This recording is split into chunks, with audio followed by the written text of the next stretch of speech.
Hello everybody, it is Stella from New Hope Wellbeing and we are back with another video. I hope everybody has been having a great week so far and enjoying some lovely sunshine weather just as I have been. Today we are going to be discussing Styx. Now most people know Styx as the river Styx, and that is exactly what this goddess is, the river Styx. And obviously the river Styx is from the underworld. She is the eldest of the Oceanides. She's also known as a spirit and the personification of hatred. Styx was a firm ally of Zeus in the Titan Wars, and she brought her children Nike, Zelos, Baia, and Kratos to stand beside the god in battle. Zeus rewarded her by making her stream the agent of oaths which bound the gods. The river Styx was also a corrosive Arcadian stream which allegedly flowed forth from the underworld.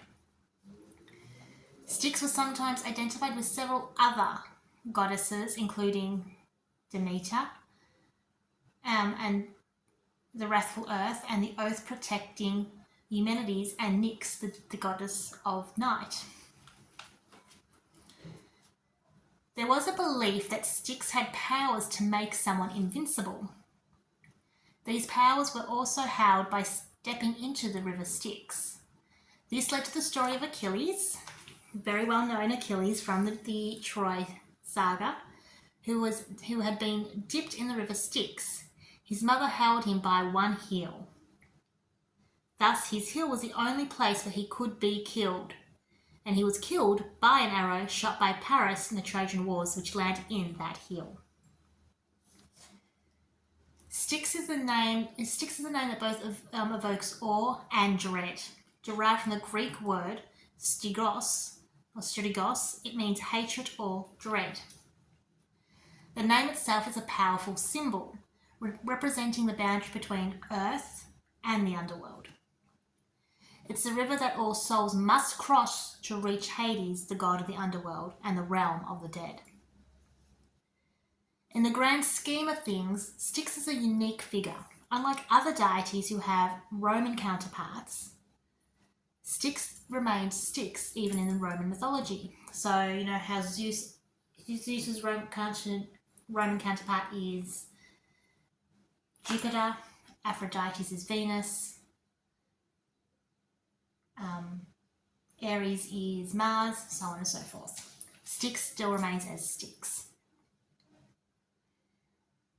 This consistency perhaps reflects her immutable nature as the ultimate boundary and oath keeper. So born to the Titans Oceanus and Thetis, Styx was part of an illustrious family. She was one of many Oceanides, sea nymphs, and guardians of nature, of both great beauty and power. Yet even among her numerous siblings, she stood out, destined for a very unique path. During the Titan Wars, which is the war between the Titans and the Olympians, she was the first to side with Zeus. Her allegiance wasn't just symbolic, it was a game changer, setting the stage for the Olympians' eventual victory. In Greek mythology, she's not just a goddess, she's also a spirit or a demon, or a personification of the river itself that serves as the boundary. Her dual nature adds layers of complexity to her character, making her more than just a static figure in the narratives. When it comes to divine relationships, her life is a fascinating tale. Her partnership with Pallas, the Titan god of warcraft, wasn't just a romantic dalliance. It was a strategic alliance that bore powerful offspring. So Pallas is a Titan associated with warcraft, and in some accounts, wisdom. His union with Styx wasn't just a meeting of hearts, but also of minds and power. Together they formed a formidable alliance that had far-reaching implications, especially during the Titan Wars. Pallas himself was a formidable figure, but when aligned with Styx, their combined influence was magnified, creating a partnership that was both familial and strategic.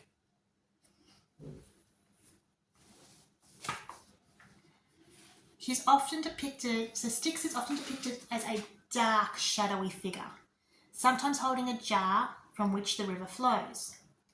Her appearance is enigmatic. She's often shown in dark robes, a nod to her dominion over the dread-filled river. Symbols associated with her include the river itself, the jar or urn, signifying the containment of her waters. Now, personality-wise, she was seen as very solemn and severe.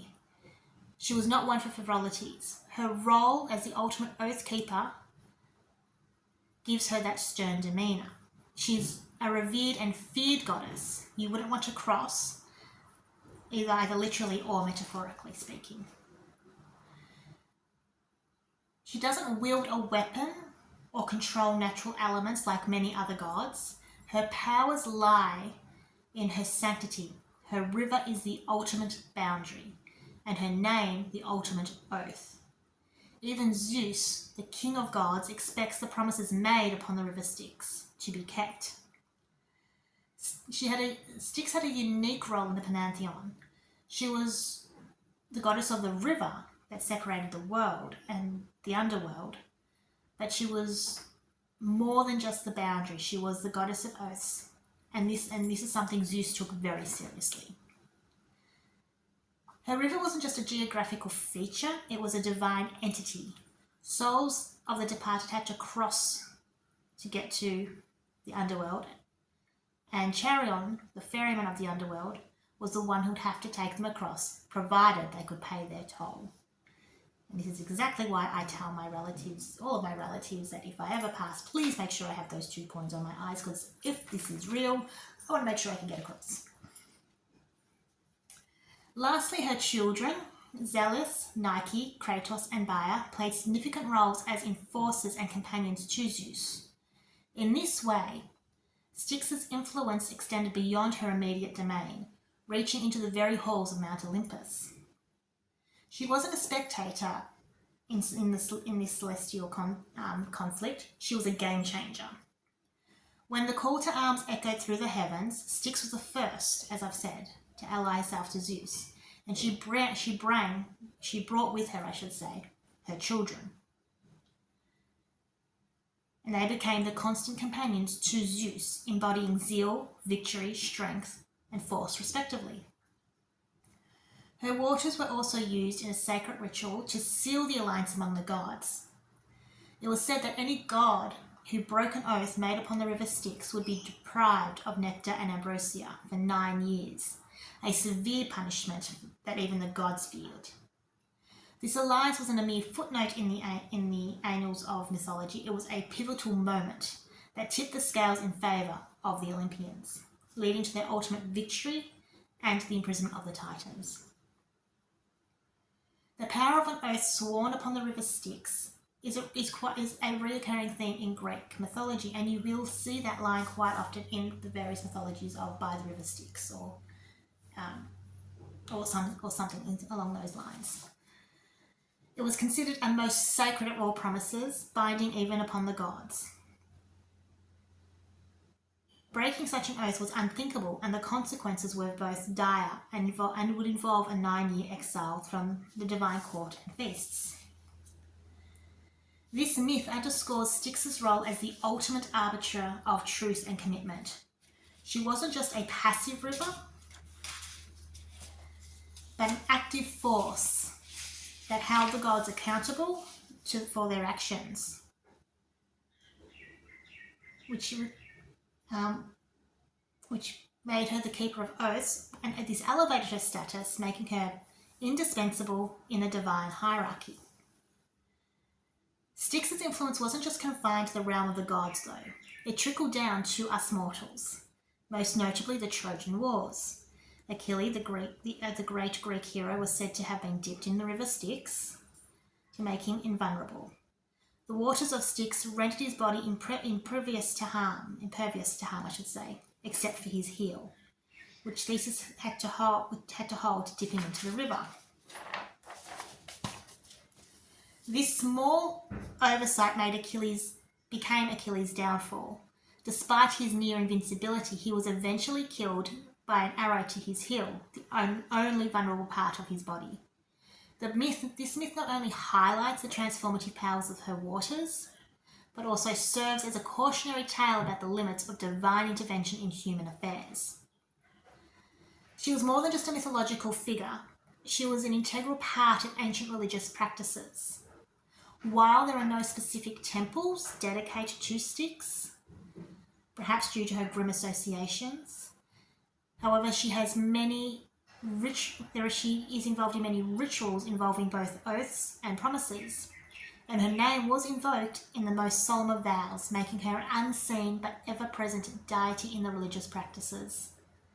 Oaths sworn upon her were considered the most binding, and breaking them was a grave offence, not just in the eyes of the gods, but among the mortals themselves.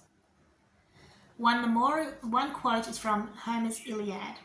As many as are the channels and streams of the river Styx. This line encapsulates the complexity and multifaceted nature of Styx, portraying her as more than just a river, but a network of divine pathways. So that is just a little bit about the very formidable and mighty Styx.